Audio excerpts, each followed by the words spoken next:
Hey guys, what's up? It's week 378. We're going to jump right into the reviews, and we're starting with another Jackie Chan flick from the breakout hits. Now, I planned on getting the last three done. I did not go as planned. Too much to talk about, too much to review. The next two will probably be next week.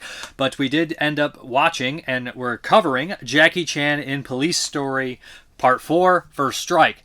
Now, if you listen to the commentaries with Frank DeSanto, and of course Frank Jin, they do mention that this is an official police story movie, but it doesn't necessarily feel like a police story movie. So Police Story 3 kind of took a new turn in the police story movies. Police Story 3 is a lot of fun. I've covered it on this channel. I think it's actually kind of a little bit more serious, crazy action.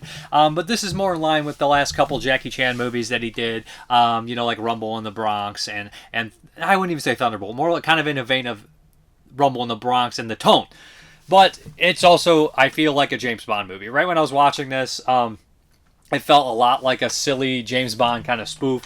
Jackie Chan possibly plays the same character. He's supposed to be kind of the same character. And he ends up getting sent on this crazy mission. It's supposed to be something incredibly simple. But right away, he's going to Ukraine to, I think, escort somebody. But they end up getting kidnapped. There's some missiles that get stolen. So he immediately gets tied in with this global kind of nuclear warhead, like underground selling kind of deal. And it's up to Jackie Chan and a hilarity to try to stop it. There's a lot of amazing stunts. Right in the very beginning, we get a lot of this big giant skiing scene in the snow. Jackie Chan out in the freezing cold, because that's how Jackie Chan does it. He's definitely going to at least do a lot of his own stunts, but he's definitely going to make sure that you see that he is suffering and doing all this for his art and comedy.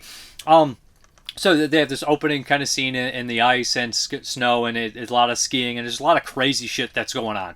And we kind of jump between these giant set pieces throughout the entire movie, where Jackie Chan's kind of going undercover as an agent, and he's after the arms dealer. But you think Jackie thinks this arms dealer's bad, but in reality, it's tied to these other kind of Russian guys that possibly are worse. And it ends up unfolding at kind of a big kind of parade. So it's wacky, it's crazy. There's a lot of comedy, and Jackie leaves tons of scenes in there to get some laughs in. In particular, there's one scene where he's forced to strip nude, and he's wearing these koala underwear, which there's a whole gag with koalas in this, a couple of them. And he ends up he's singing a song, "I Will Follow You," classic song. Just little stuff like that that's pretty funny. You got to remember, Jackie Chan's like in his early 40s when he makes this. He looks great. His stunts are great. The action's great. But the showstopper in this movie, I think anybody would say so, is kind of the end. There is a scene where there's a giant battle scene under the water everybody's after the nuclear warhead, and it's in a shark tank. And well, in between fighting, they have to basically stop because the sharks are going to eat them. And Jackie Chan is basically going back and forth with his oxygen mask and someone and taking it. It's just a really great scene. Pretty fun stuff. And this movie is, fairly goofy, but people do die. A lot of good goons in here, one of which is Nathan Jones, the former wrestler. He pops up, and I think Jet Li's Fearless. Is it Fearless? Is the one where you have the big tournament at the end, and Nathan Jones is in there as like the wrestler. He's in a slew of things. But yeah, the action's great. It's lighthearted enough. And I must admit, though, the first act of this movie, adjusting, because of course we're in the international cut, we have tons of different languages and people not speaking their first languages, so at times that can be really jarring for me. I'm going to be honest, seeing and as Frank DeSanto says, and I completely agree, a lot of the hits on Hong Kong movies are the English speaking actors they get, like the British or American or Australian actors that pop in are usually pretty fucking terrible in comparison to everybody else, and it does stand out like a sore thumb. Not always. Sometimes they're just dubbed weird, or they're just told to deliver lines weird, but sometimes there's decent actors. But this one, they're okay. Some of the dialogue is a little shaky, some of the delivery is a little odd, but this is again much more lighthearted than Thunderbolt, even though that one has some fun kind of lighthearted moments. That one does have some, like, a mass shootout. People do die in this, which is kind of odd, because you don't really expect the kind of that kind of stuff to happen in here, because it's got this tone. But it's a Jackie movie. People can die, but it's also can be lighthearted and fun and full of adventure. Spy adventure craziness. Fairly long too, but it doesn't really wear out its welcome. As far as the features are concerned, we have original lossless Cantonese English sync sound stereo and Mandarin dub stereo audio, optional English subtitles and subtitles for the deaf and hard of hearing, brand new commentary by martial arts cinema experts Frank Jin and Frank F.J. DeSanto, Breakout Part 4, a new featurette in which critics David West, James Munch look back at the film, textless outtakes. Of course, all his movies end with the outtakes of people getting hurt. usually Jackie. And then disc 2 is the international cut, which is shorter. The difference is 107 minutes to 84 minutes.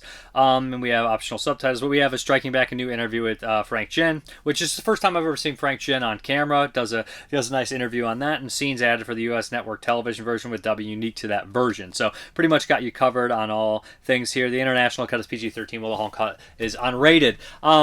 I do think that there is some truth that, like, you can point out, they saying that Jackie Chan, like, starts off trying to, like, conquer certain markets, and he definitely had a chip on his shoulder when he went into this one, because he had this 80s output like The Protector and other films that didn't do well in the Western market. So he was really trying to kind of gain that Western market, and he's kind of moved now to the Chinese market with, like, later day police story kind of sequels that aren't really necessarily connected. But yeah, a great release. This is an oddball movie, as I feel like the only way to kind of, like, explain a Jackie Chan movie is to watch them. They do have that Hong Kong kind of style, but they're much more lighthearted. There are things like it, I think, but mostly they're Hong Kong films. Good stuff. Looks great. Sounds great in 4K.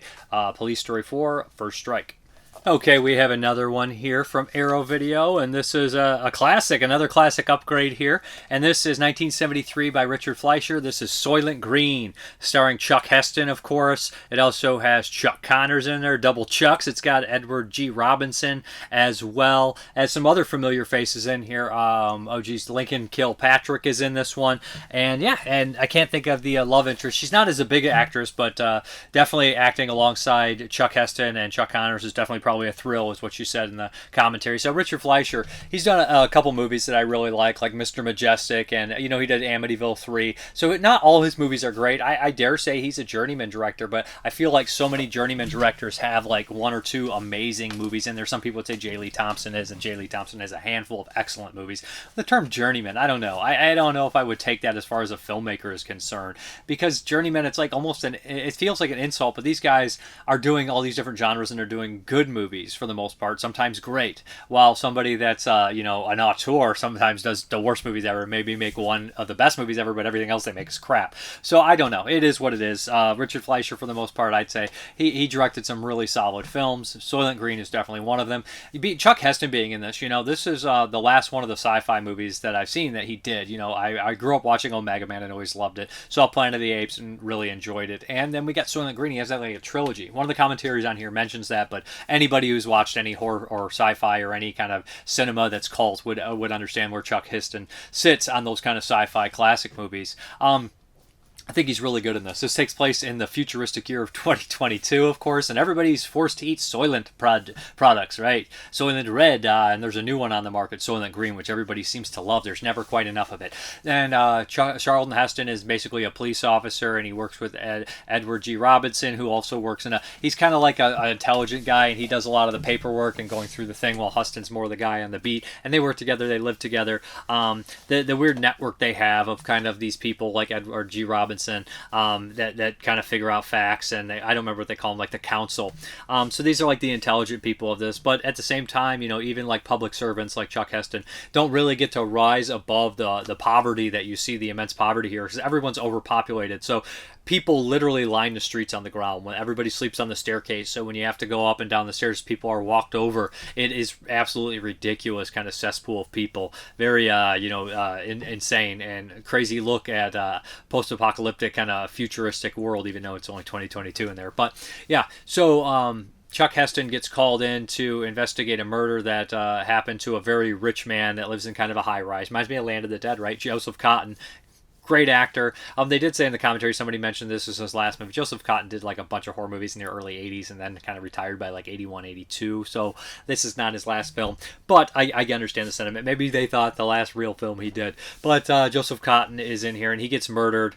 Really good performance, small performance, and his in-house furniture, which is what they call their women. Basically, women are tools here. I mean, they're used as like a piece of furniture, which is really crazy. But her in-house furniture and the bodyguard are the only people that possibly are witnesses. So Chuck Heston starts to get involved with the furniture, and maybe there's a relationship. And he immediately catches on to Chuck Connors. How could you not? When Chuck Connors is involved with some even close to a murder, I'm blaming Chuck Connors in a movie. So he starts to look into it, and he starts to unveil that there there might be something bigger, because Joseph Cotten is directly tied to the food corporation that produces Soylent Green. So it becomes this conspiracy theory movie. It becomes this political kind of thriller, an action movie, a sci-fi movie, and a drama. Edward G. Robinson is fantastic in this one. The only other movie I really remember him from is The Cincinnati Kid, where he gambles with, of course, Steve McQueen, and he's really great in that movie. This is his last film role. He died, I believe, before it was released, and he has a great send-off in this movie. I would say that the acting is all really great. It's incredibly iconic. I dare say, if nobody knows the twist ending of this movie, you've been living inside a bubble, especially if you're watching this channel. I can only imagine everybody knows it. Chuck Heston has been accused of being like kind of an overactor at certain times, but I've always liked his demeanor. And when you're talking about stars, I actually like movie stars and their personas, when they fit in the movies. Like, I've always liked Charlton Heston. I've always liked Arnold Schwarzenegger, Steve McQueen even. Certain people appeal to certain people, but I think he's really good in this one. I think he's rightly casted in this. I love that, like, every time he goes in a rich person's house, he just basically steals everything, and it's just such a good kind of things. And there's moments where he's kind of like gets to flex his acting muscle, where he's trying food for the first time, and him and Edward G. Robinson have a great relationship. It shows through. The movie is kind of I would say, like, I don't want to say it's filmed like a meat and potatoes movie, because it's well filmed, it's well shot, everything's top notch about it, but nothing really stands out except the story to it. It's not incredibly flashy to the point of getting away from the story, because I think the story and the script is really important in this, and the acting. And there is these kind of flashy, wild, weird moments. They have this nice little segment where how they basically people die in here. It's supposed to be shocking, but it's a euthanasia kind of style thing, which I think a lot of people would welcome that nowadays. You also notice that Dick Van Patten has a small role in here. Brock Peters has a small... Now, I would say Brock Peters' role is fairly decent size, but yeah, Lincoln Kilpatrick kills a good performance in here. So there's a lot of familiar faces in this movie. As far as the features are concerned, we have brand new 4K restoration, 35 camera neg, Ultra HD presentation, Dolby Vision HDR compatible, as well 10 compatible original lossless mono audio, optional subtitles, of course, archival audio commentary with Richard Fleischer and star Leah Taylor Young. She's also good in this. Brand new commentary of film historian Michael Brook and author Johnny Maines. They talk about Heston's career, they talk about this movie, and, it's a general conversation. I don't say it's hyper-focused, but it is packed with information, so it's a good commentary. Charlton Heston at the BFI, an archive on-stage interview with star of Soylent Green. Richard Fleischer at the BFI, an on-stage archival interview with director Soylent Green. A look at the world of Soylent Green, a vintage featurette. MGM's tribute to Edward G. Robinson's 101st film, a vintage featurette. Theatrical trailer, image gallery, reversible sleeve, featuring originally newly commissioned artwork by Nathaniel Marsh. Collector's booklet featuring new writings by Frank Collins and Alexandra Heller Nicholas. So great stuff. Excellent release. Looks really good too. Really enjoyed checking that one out.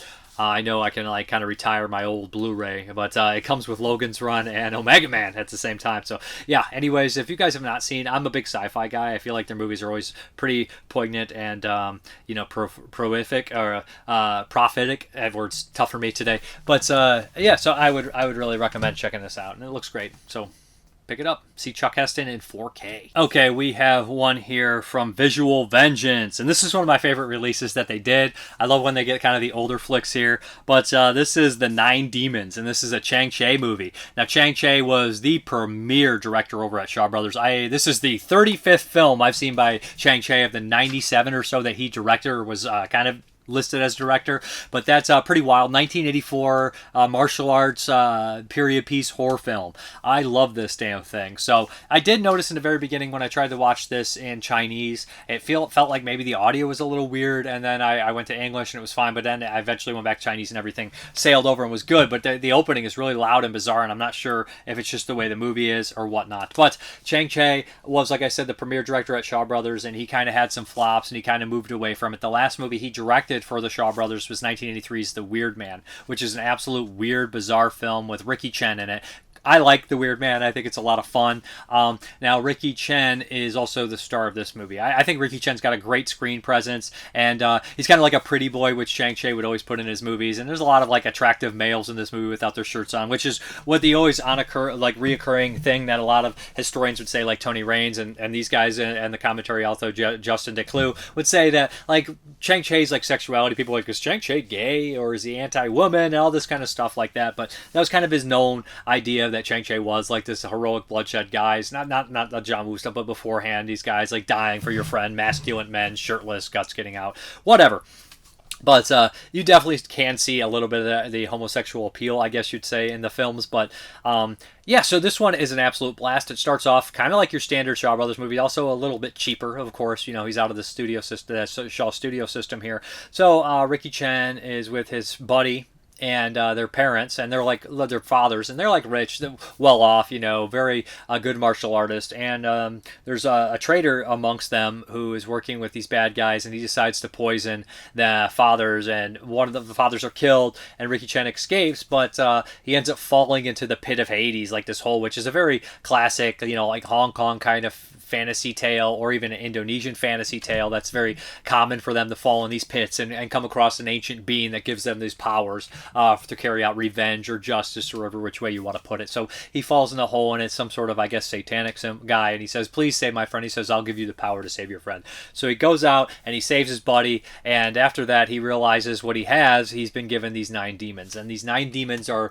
a necklace or a bracelet, depending on which size they're going to be, of skulls, and 8 of them are small children skulls, and one of them is a woman's skull. And apparently these are these demons from hell that he basically sends on people. They turn to the skulls, they jump back to people, and they suck the blood. The kids are all like goofy and laughing and smiling, and the woman is as well. So it's just this great thing. He has this little army to where he can just sick them on people. And at first he's getting revenge, killing the bad guys, but these things need to feed every day. So he becomes this outlaw villain, and everybody's after him. But his old friend doesn't believe it's him. So that's where this whole kind of thing comes in. He's also saved a woman from prostitution, so she's in love with him as well. So Ricky Chen's trying to do the right thing, but he's got skulls that turn into blood-sucking demons all over him. What do you do? It's just like a tale old as time.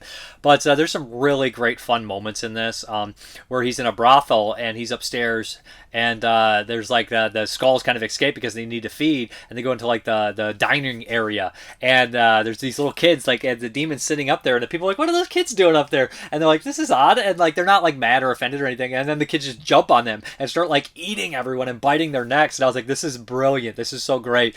But that stuff's great. The lighting is wacky and weird, and of course it ends in a martial arts showdown with some bad guys. Buddhism is very prevalent in here, you know, where you can be reincarnated, you can save your soul as long, you know, the whole religious appeal in this end thing. I actually really like this. I know that people are like, you like this, and then like some of the Chang-Chi movies I saw earlier I probably didn't love, but I love weird, I love wild, I love entertaining, as long as it's sensical enough for me to get behind, and this one's totally sensical. Love the lead too. I'm a fan of Ricky Chen, love his look.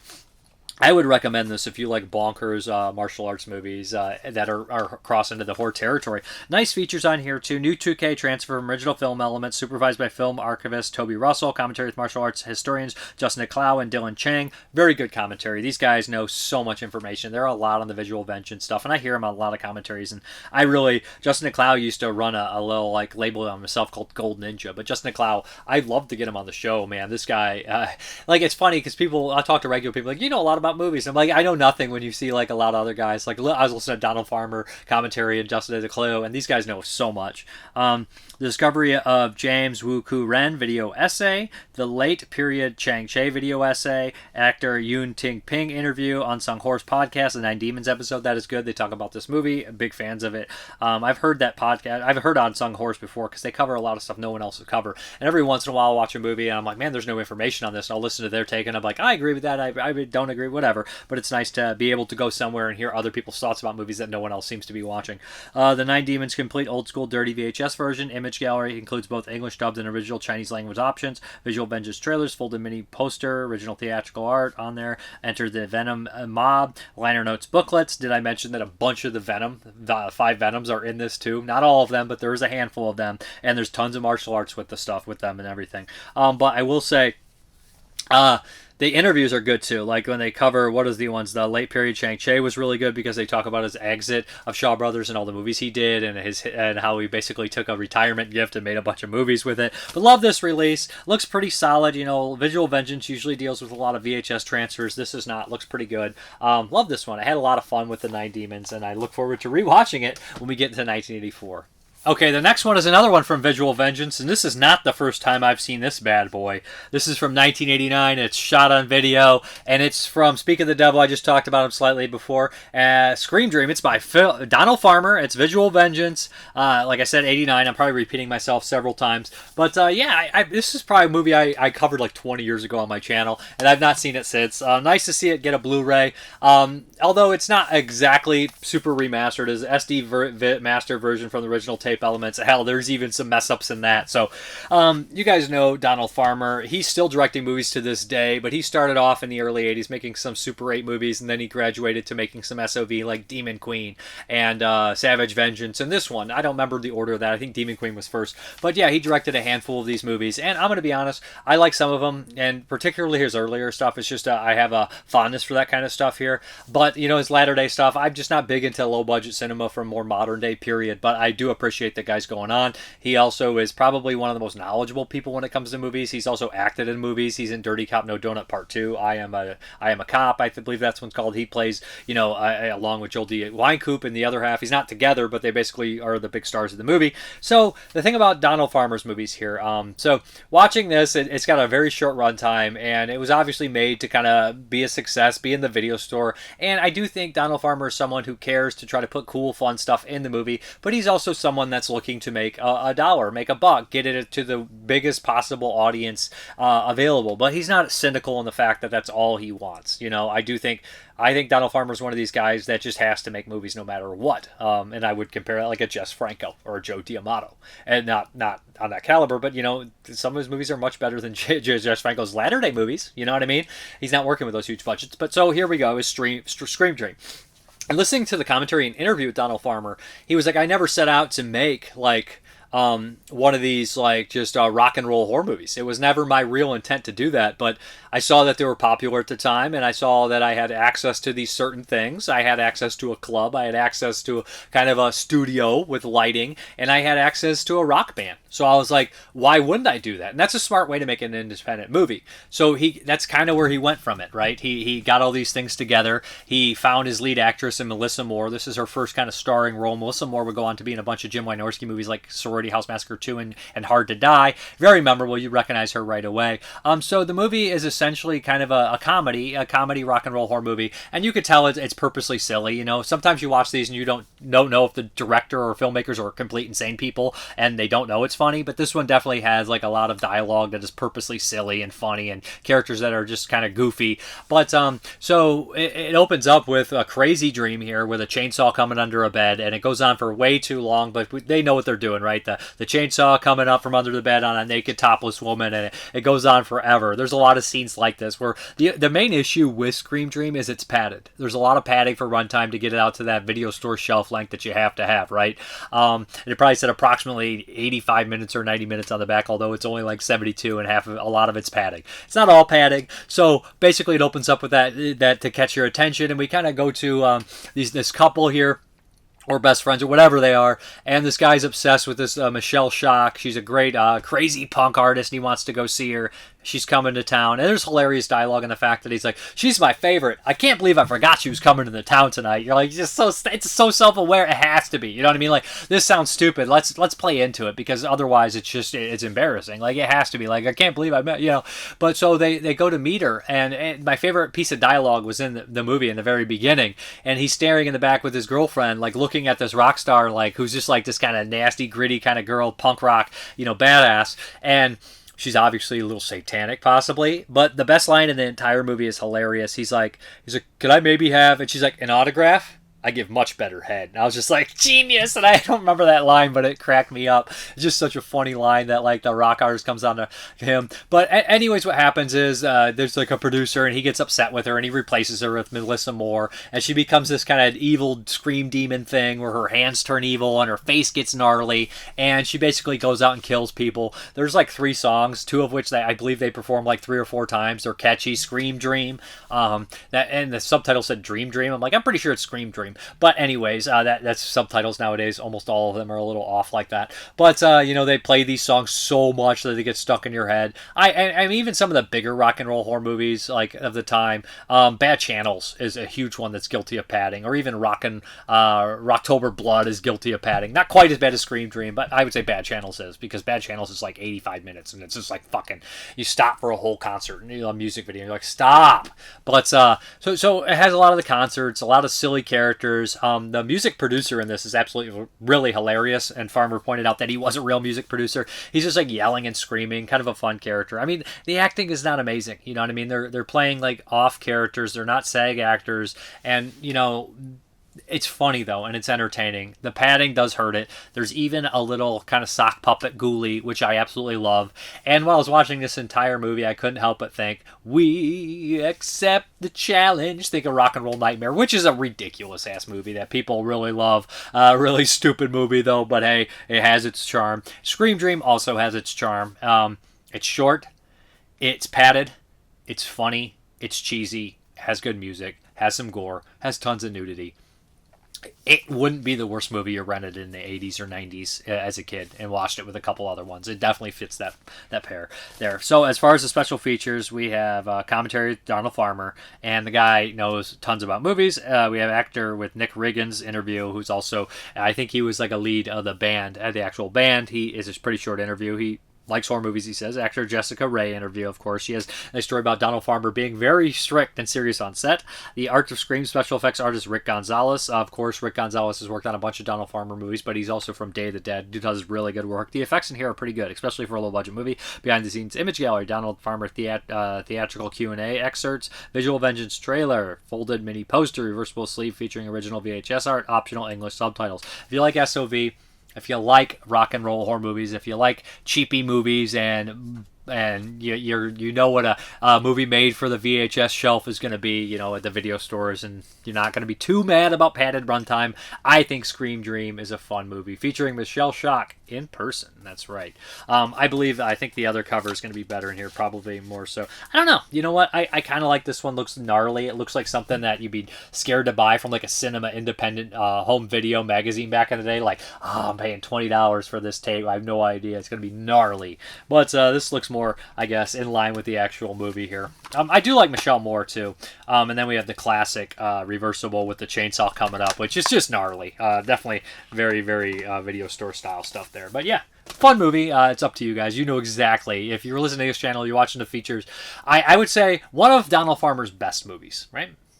Okay, we got another weird, wild movie here from Unearthed Films from 2000-2001. They're continuing to do the Olaf Ittenbach movies, of course, and this is Legion of the Dead. This is one that I had not seen. I had seen probably like 8 Olaf Ittenbach movies, and they've been putting them out. They put out Premutos, which is a great splatter, one of the ultimate splatter movies. They put that one out. They put Garden of Love out, and they put another one out too. I've covered all of them, and I've liked pretty much all the ones they put out. Premutos I've seen a bunch of times. That's a fun movie.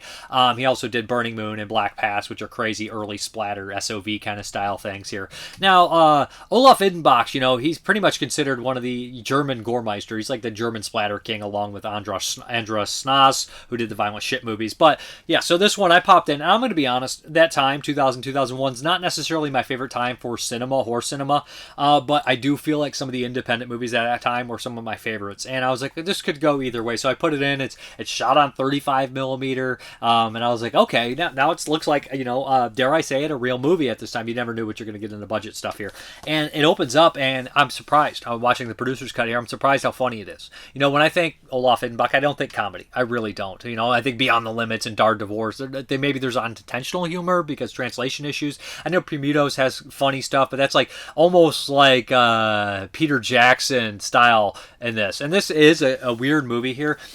But Legion of the Dead has a really warped sense of humor, where we're kind of following 2 bumbling idiots who are brothers or best friends. I don't know if you're really supposed to know, but they're just kind of moronic characters, and we're introduced to them, and the opening, he's like, where's the moo-moo, man? He's just talking. I'm like, right away, the acting, and I was like, it's way better acting than I expected on this. I was like, these guys are actually doing a pretty good job. They're playing in a weird, zany kind of characters. So we have those pair there, and we also are introduced to a pair of these guys in gray suits that are pretty much immortal from hell, trying to collect collect souls for the Legion, for this, and you know, kind of the more they kill, the more that are in this Legion. And this whole scene in the opening, I was like, the acting's really solid here. Then we have this nice gore scene, and these two bickering back and forth is probably one of the driving forces of this movie that I found was really funny. These two kind of immortal killers that are going back and forth, and kind of to mix this in, it's kind of like a low budget Tarantino horror movie, a little bit of Kevin Smith, and although it's made before Rob Zombie, it has that Rob Zombie kind of vibe with the language and the weirdness and the sleaziness and the goofiness.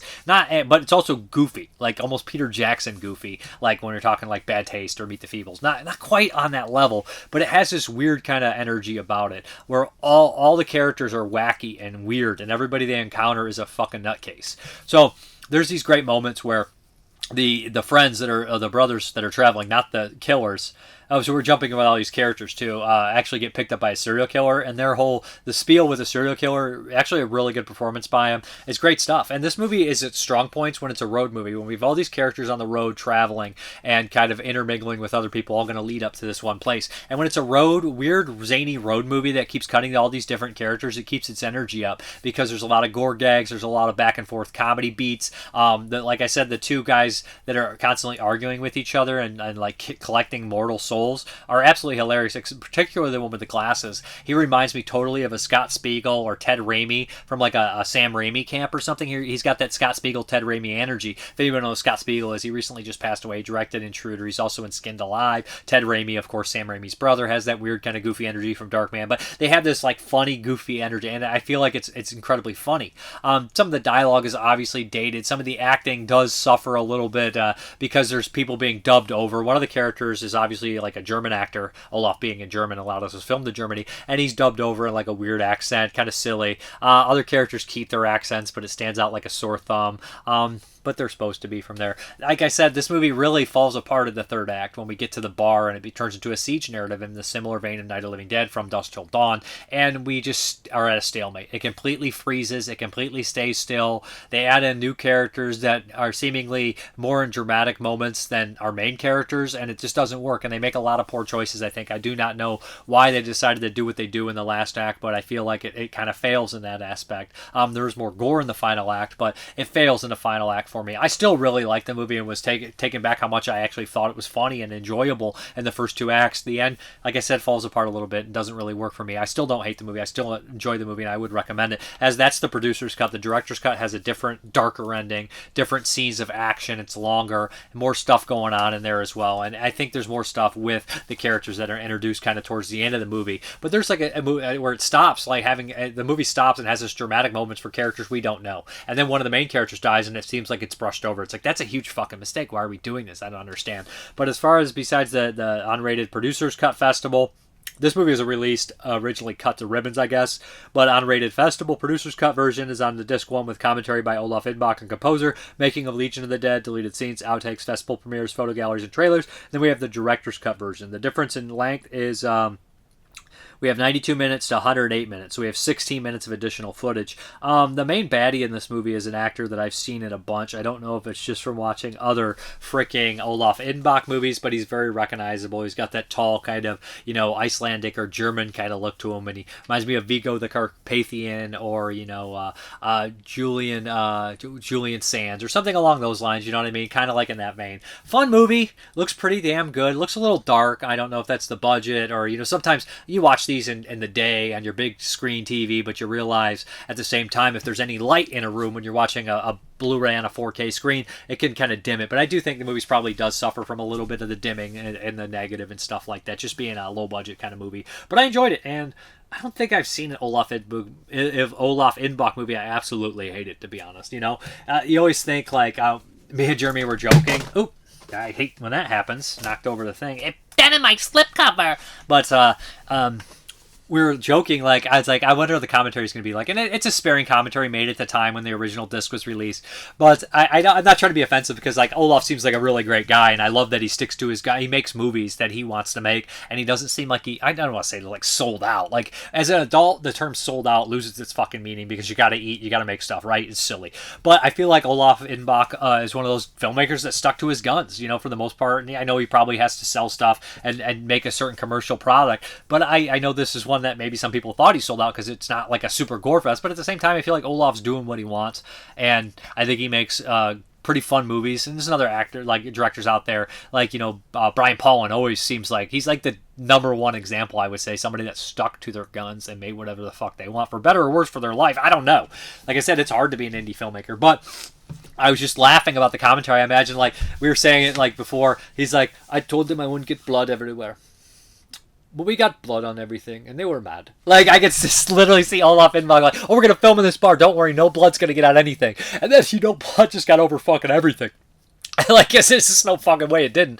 But anyways, entertaining movie. The commentary isn't, like, constantly filled. It's early on in the days of commentary. So, you know, like, people are like, what are we doing here? But it has some information. And I also want to point out there's this bald guy in the very beginning of the movie who, like, is going to be the first victim of the Legion brothers. And he's like, his dialogue is not great, what they gave him. His like, monologue.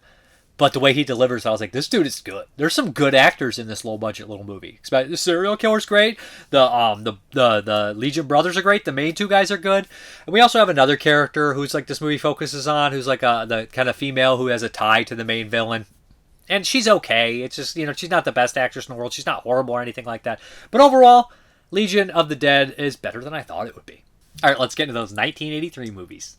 I have returned.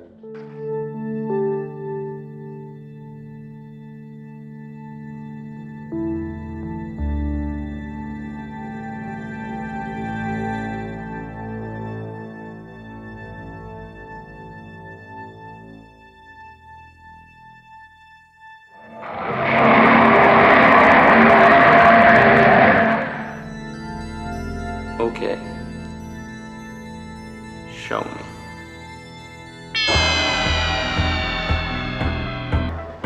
Where is the music now? The sound of laughter.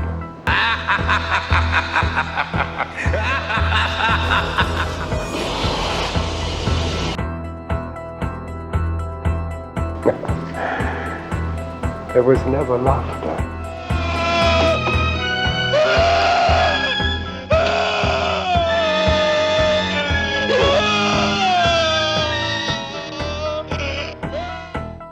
Like? What's what like? Screwing a psycho.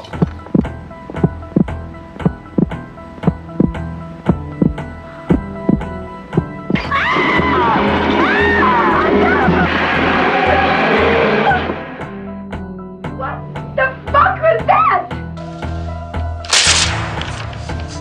It's gone. Guy blows dead dogs. Just lay it in there. Eat shit and die, Ricky! Eat shit and live, Bill. Yeah, Bill, he's a little wet. 31. 32. 32. Year of a man's prime, loved by many women. He might still learn to swim. 32. Going. Gone. The kid was cut in half, Arnie. They had to scrape his legs up with a shovel. Well, isn't that what you're supposed to do with shit? Scrape it up with a little shovel. One final moment of revenge. Wondering what's real. All of it is real. You want to see something really scary? You bet. Really? Yeah. Get the video, Joe! Long live the new flesh! No choice but to kill the son of a bitch. Living one's entire life in a state of fear. It is all I have ever known. Fear. Are you ready? Okay, go ahead.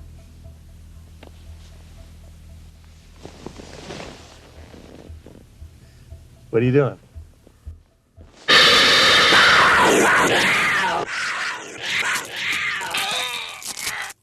Okay, the first one is The Enigma of the Yacht. What a title, right? Basically the mystery of the yacht. This is by a guy called Carlos Allurd. I probably said his name wrong. He's a Spanish director, but he's known for directing two Paul Naschy movies, I think. Horror Rises from the Tomb, great movie, and The Mummy's Revenge, another good movie. Those are both good Paul Naschy movies. Or Rises from the Tomb's a popular one. Mummy's Revenge, I think, from what I don't hear people bring it up, but I think it's a great mummy movie.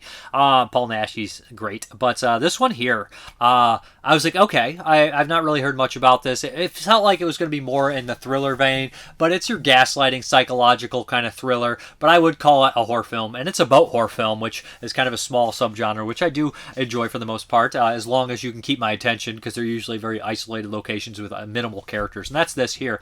So we have here is the actress here is actually the lead actress is from Horror Express. She plays the Countess in that. Great movie. And it's a great performance here. In fact, there's basically 4 actors in this whole movie. They all do a really good job, and you can immediately tell that there's definitely sexual, mistrust in all these people, like cheating and all this stuff like that. They definitely come from some money, and our lead here seems to have some mental problems. Like we just talked about Fear in the Dark, the Jimmy Sangster movie, and it's definitely cut from that cloth, right? Where somebody has some mental issues. Maybe some people are trying to gaslight her. Is she mentally ill? We don't know. We're going to play into that factor. But there's 4. They're basically 2 couples, 2 married couples, and the woman's doctor is the other, the other married couple. So, but her husband is sleeping with the doctor's wife. So it's all fucked up, right? So you definitely have some people skeething in the background. And in the very beginning, she's attacked before they go on this boat trip, and she shoots this would-be rapist, and supposedly he's dead, and they can't find the body. So obviously a question mark. And I was like, oh, they're gaslighting her. This is the plot of this, right? So they end up going on this yacht, and the 2 can't keep their hands to themselves, the cheating couple. But over time, the doctor seems like he's up to something no good as well, and people start to die, and she can't remember what happened.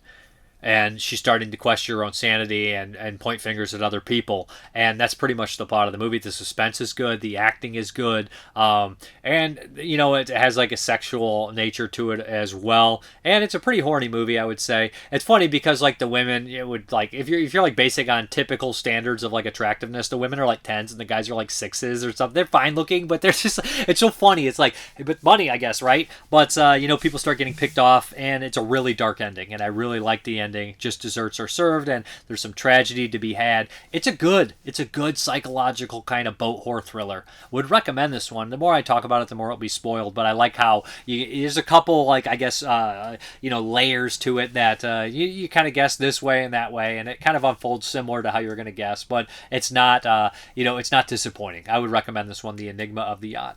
The next one is, it feels like a TV movie to me, I'm not 100% sure, but this is The Street of Mirrors, 1983 Italian flick here. And again, this is one that has really good acting, really good cast, really good script and story. This needed a flash. This needed to be a little bit, this needed some pizzazz or something, pizzazz to be directed. It needed something else to it, because I feel like this movie shot a little flat. It's a little kind of tedious to get through, and it's no fault of anybody who's acting in it or the script or anything like that, because the script is good. I mean, it's a nice kind of thriller script here. And I don't know how, the law works in Italy, but judges, I guess, are into cases. I would be like, maybe a magistrate. Is that what you would call it? I would assume it's a magistrate.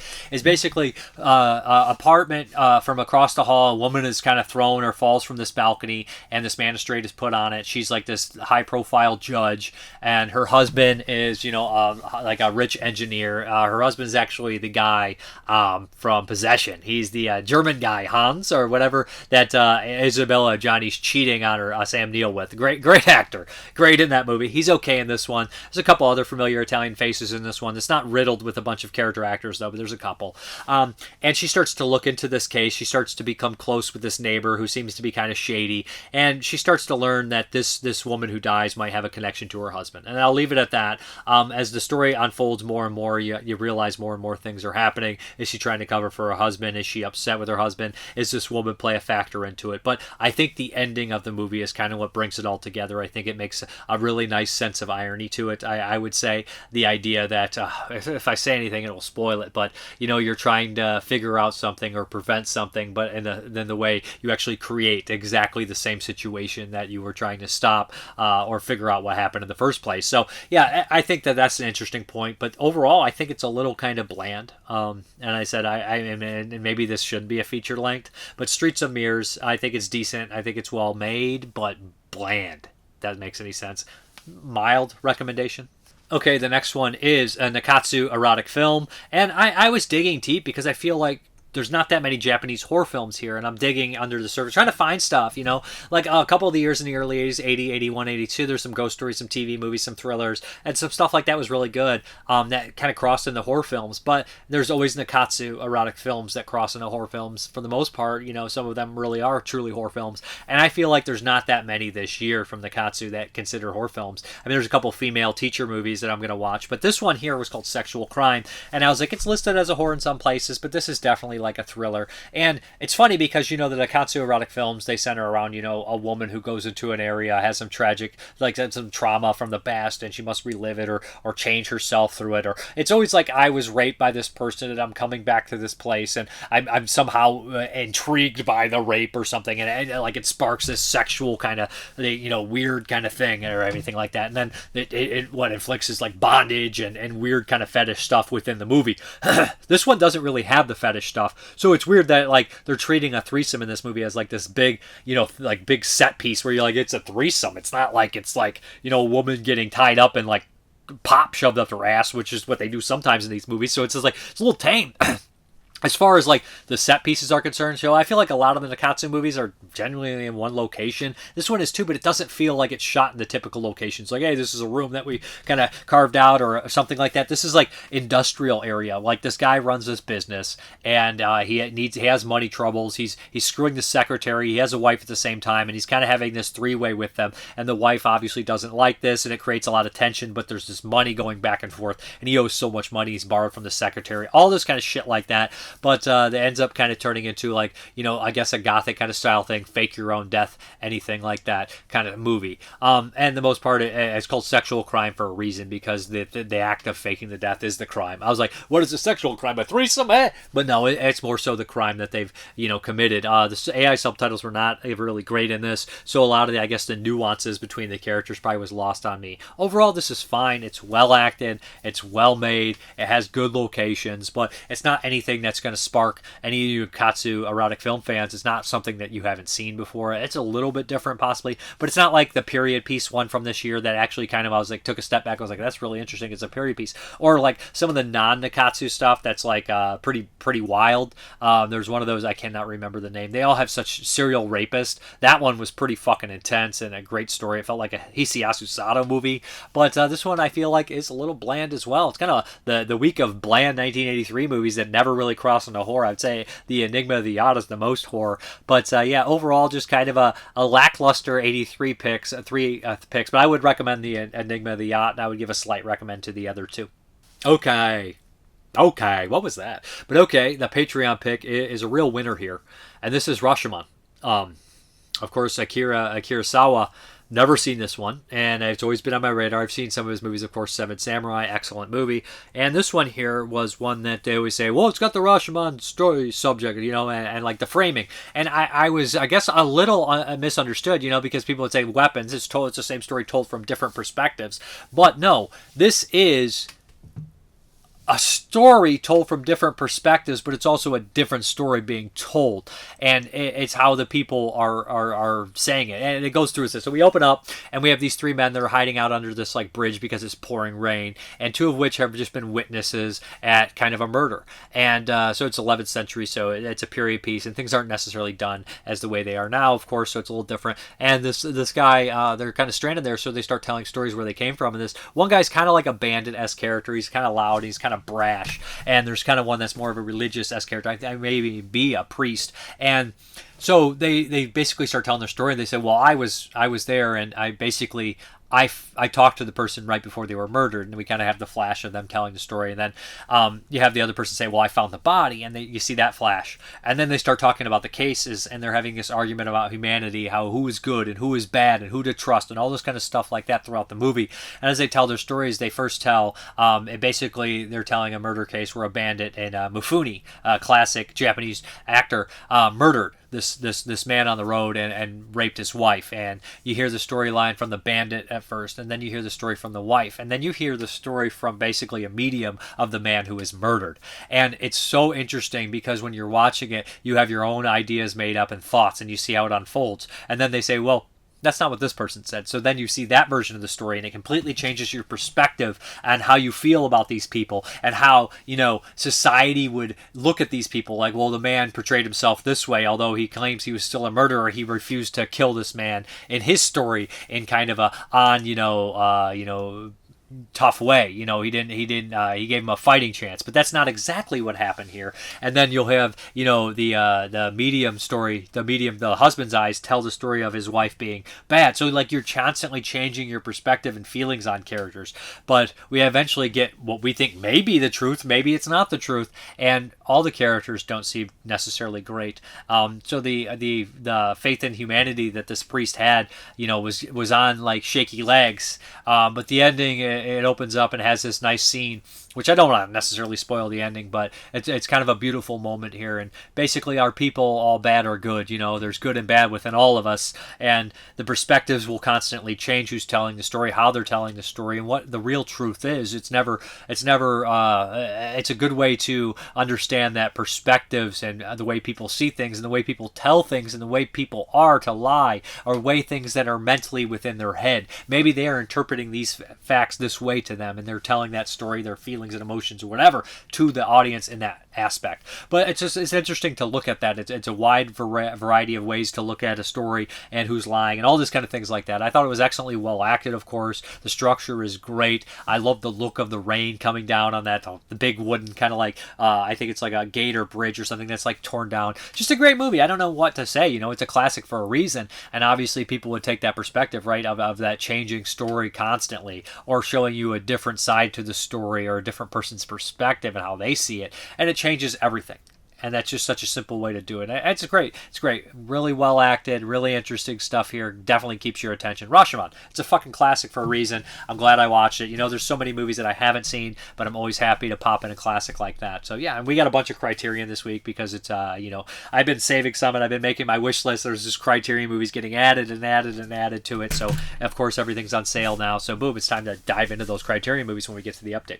Let's do these questions, comments, and concerns, all that stuff that you guys like to comment and ask me about. So here we go. Ken Coakley. I watched Horror Frankenstein and Lust for the Vampire. Ralph Bates was a chameleon in both films. In Horror Frankenstein, he was playing Victor Frankenstein. Even as a teenager, I couldn't recognize him until they flash forward a few years.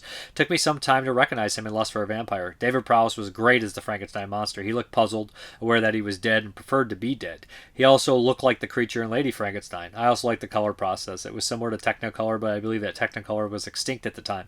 To briefly get back to David Prowse, I found out a few things about him. He was close to getting the coveted role of Superman in the 1978 film, but ended up training Christopher Reeve because he refused to wear padding in one suit. One thing that I noticed about the film is how Frankenstein was surrounded by idiots who told him that they were going to tell the police. Then they trust him when he asked them to unplug a machine that he can control. Even his father said that he would get the baronship over his dead body and keep the keys to the gun cabinet in Frankenstein's reaches. Then the father dies from a gun malfunctioning. Maybe it was the Vienna chapter of PETA. After his father's death, he was running out of excuses. I like the color process. The colors were very rich, almost like I guess that's the same comment. And he also says, I assume they looked amazing in 4K. I had a case of the Mandela effect from Lust for a Vampire. I always thought that Ingrid Pitt was in the movie. I saw it a few times, and I should have known. Maybe I was thinking Countess Dracula. Maybe. Countess Dracula's great, but the Danish female lead is beautiful as Pitt. She had some bodacious tats. The Hammer always did that, right? They always push him up. Ralph Bates was clearly disguised in his Giles Gold role. I'm going to have to watch this again with Countess Dracula and Twins of Evil someday. Yeah, I think that the actress in Lust for the Vampire is very recognizable, but I love Ingrid Pitt. It's hard to beat her. Moods, 616. Yes, Rumble in the Bronx was filmed in Vancouver, British Columbia, right where I live. Most of Canada is flat as fuck unless you're in BC and Western Alberta where the Rockies are, so it's not a representation of Canada's landscape as a whole. BC is special for what we have here. That's why so many films are filmed here. It's beautiful like our license plates say. I have all the Sangster films that Scream Factory released in there. Is there anything new on the disc worth having? Charles Bro. I do. I think there's tons of features on there. There's a documentary on Sangster on disc 7. Disc 1 and 2 are 4K, Blu-ray, 4K, Blu-ray, 4K, Blu-ray, and then disc 7 is more special features, Sangster stuff. There's a lot of features on there. 2 commentaries, archival commentary with Sangster, but then we have new commentaries as well. So it's up to you. And then we have Ken Coakley again. I watched Warrior of the Lost World for the first time in years the other night. I first saw it on Showtime back in the 1980s. I watched it because of Robert Ginty, because The Exterminator is one of my favorite films. Exterminator is a great one.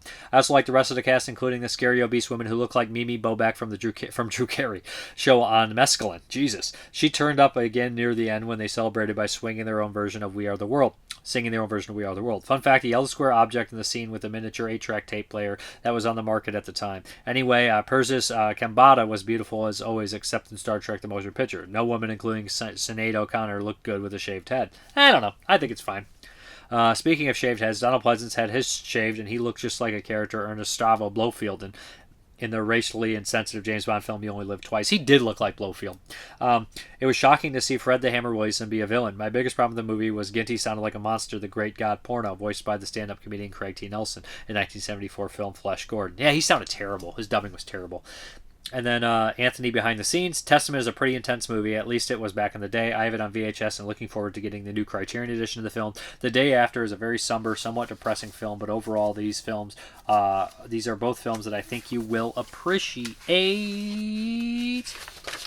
New subscriber here, and I enjoy your reviews. You definitely know your stuff. Thank you. I appreciate it. I'm looking forward to watching them. I actually just picked up Testament. We have End Rank Loves the... what is that? End Rank Loves the Four Loco. I love that you're still creating and sharing these videos. There's still quite a few Hammer movies I've never seen, but I'll definitely hope to eventually. As always, very cool reviews. Thank you. I appreciate you. Mr. Gization, hello, Mr. Parker. Sorry that I am so late today. It's been just too hot to concentrate anything here in England. Same here. Cooked. Nick from Flanders, the heat index today was 103 Fahrenheit, so 100, maybe 4 or something like that. Crazy. Nick from Flanders. Yes, sirree, Bob. Mr. Sangster was one of the greats. Fear in the Night remains my favorite of his movies. He was such a prolific screenwriter as well. The X, the Unknown, The Man Who Could Cheat Death, Nightmare, The Nanny, and on and on. You could make it your life's work studying his movies. I'm still deciding whether or not to check out the new Master Universe, as I'm quite fond of the old one. Tell me, the loneliness of good, Dave, is it equal to the loneliness of evil? Love that line. Love Frank Langella. Questions. Did you have any toys emerge from the stuff you saw on TV as a kid? I had the Mighty Morphin Power Ranger toys. Of course, I had tons of stuff. I had X-Men. I had Spider-Man. I had G.I. Joes. I had Ninja Turtles. I had Star Wars stuff. I had Master Universe passed on to my brother. So we had tons of toys. We had a lot. Me and my brother's 4.5 years older than me. So between me and him, we had Ghostbusters as well. We had a lot of stuff. So we had tons of shit. We had all that stuff we watched on TV. Loved it, too. Allegedly, Ralph Bates was groomed by Hammer to be the new Peter Cushing. Had Mr. Bates lived longer, do you believe he would have succeeded? He definitely wouldn't have become Peter Cushing because, I mean, after Hammer, Peter Cushing did movies, but it's just like, he wouldn't have been the new Peter Cushing because he needed Hammer there to be something. But I think Ralph Bates would still be acting today. I still think he'd do a bunch of great performances. I think his life was obviously tragically short. I do think Ralph Bates would have been successful, you know what I mean?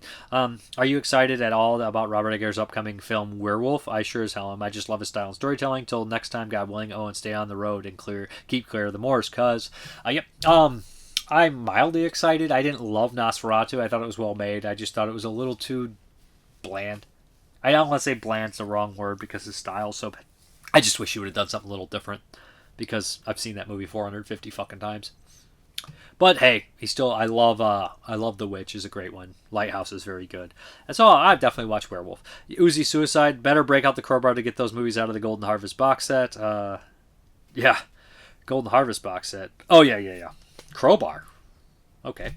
Brendan Timmons, 5415. Those Sangster Hammer films are among my least favorite of their output, but that set is really beautiful. I was wondering how many of your booklets are larger books like the one in the set you read through. Watching all the features must take up enough time as it is. Just wondering, as I don't usually hear you go over them. I just got the Golden Harvest Volume 2 set as well. Checked out The Legacy of Rage with Brandon Lee. Found it to be pretty fun. Honestly, I read them occasionally. I'll read like a booklet, especially if I know the person or I've had them on the show or stuff. But the truth is, I look through them and I don't get a chance to read a lot of them. And I have to say that it's a huge flaw in my reviewing style. I listen to all the commentaries and all the stuff like that, but when it comes to reading the booklets, and I do think that a lot of people do negate reading them, then it's a shame. But I do kind of pick them up and look through them and check out who's involved, and sometimes I'll read them, but not all the time, and most of the time I do not. I have to be honest with that. It's a lot. It's a lot to do, and they're great stuff, and there's so much hard work put into it, and then just not to read them ever is kind of shitty, but it is the nature of the beast sometimes. No More Room in Hell podcast 5332. Rumble in the Bronx was the first Jackie Chan movie I saw in theater, and I remember how quickly it set off a series of Jackie Chan films in the theater, accumulating into Rush Hour and Shanghai Nights franchises eventually. Also, yes, Doctor Strangelove and Failsafe are 2 movies covering the same subject material in a very different way. Great companion pieces to each other. Indeed. Patrick Doherty 4527. The Sangster collection seems interesting. As you say, all the Hammer movies are spread across so many owners now. The people who own the Hammer brand don't really own anything. I could see that. Way up, dude. Mrparka is the man. Thank you very much. And we're going to get into this update. Alright, we're starting with style. We got New Wave video here. None in Rope Hell, 1984 Nikatsu erotic film. I guess it's horror film as well. I'm looking forward to checking this one out. I have not seen it. I like what New Wave is doing, and I'm waiting for my order of Rubber's Lover and Visitor Q to come in, and then I'll start covering these. That would be the first, I think, 6 or 7 releases by them. So, and then next up we have a Colt Is My Passport, another New Wave video here. These are, I think, Australian. Is it Australian or New Zealand? And I know I'm friends with a guy who runs it on Facebook. But this actor here, this Japanese actor, has a very unique look about him. I remember seeing him in a couple of these crime films. He's got the big cheeks and stuff and whatnot. There's a whole documentary about him on one of the, or at least a commentator talked a lot about him. Then we have a Mondo Macabro here. The Power of Darkness was on sale, $17. Mondo Macabro, love them. So I have not really heard much about this one. Looks kind of like some blind people killing some people. I'm all for it. Yeah, why not? Then we have the Quatermass and the Pit BBC television series here. That mini-series, I guess you'd say, with Andre Morel. From some Hammer films, but yeah, I think the history of this is like they lost these were miniseries, of course, written by Nigel Neal, and they made the first one, Quatermass Experiment, and I think it's lost, but this one still exists. I love the movie, so I'm willing to check those out as well. Then we got one from Kino Lorber here, Made in Hong Kong by Fruit Chan. Heard this is a very good kind of drama film, so I picked this one up. Like Fruit Chan, I've seen, of course, Dumplings, not the feature length, but I've seen the one in 3 Extremes. Now we're going to get into the Criterion set. Of course, I grabbed some of these during the sale. We got Desperate Living in 4K, of course. John Waters, 4K here. Never seen Desperate Living. And why could we have to pick up Hairspray, which is another blind spot here on 4K as well. Got a great cast here. Great things about John Waters movies. I've seen a bunch of them, but I've not seen a couple of the big ones, and those are 2 of them right there. And then we got the Blu-ray set of Once Upon a Time in China by Choi Hark, the complete films from Criterion. All 5 films here. Very excited to finally check this out. I've seen a lot of Choi Hark movies, and I love them. You know, like We're Going to Eat You, but especially Dangerous Encounters of the First Kind. And, you know, I think Zoo Warriors is pretty good too. But I like Choi Hark. So, and then we also have the Jackie Chan Emergence of a Superstar set here. What do we got in here? Half a Loaf of Kung Fu, Spiritual Kung Fu, The Fearless Hyena 2, The Young Master, and My Lucky Stars. Criterion set here, so great stuff. Half off, of course, by Criterion sale. And then we also grabbed Jackie Chan Police Story 1 and 2. And I know some people are like, why did you import the 4K from this? Is a good price for this, so I grabbed it, of course. Blu-ray still, I'm very happy with it. Then we got some other ones here. Truman Capote's In Cold Blood, directed by Richard Brooks. This movie is one that I've always wanted to see forever, and I've only heard great things about it, so I'm definitely happy and excited to watch this. This one's totally up my alley. And then last, but certainly not least, we have Testament, the 1983 kind of a post-apocalyptic movie here, or apocalyptic movie, basically end of the world, nuclear war thing going on here. Looking forward to watching this movie. I've heard nothing but pretty good things about it, so that is the update. I hope you guys enjoyed it. All right, guys, thank you very much, and as always, have a good one.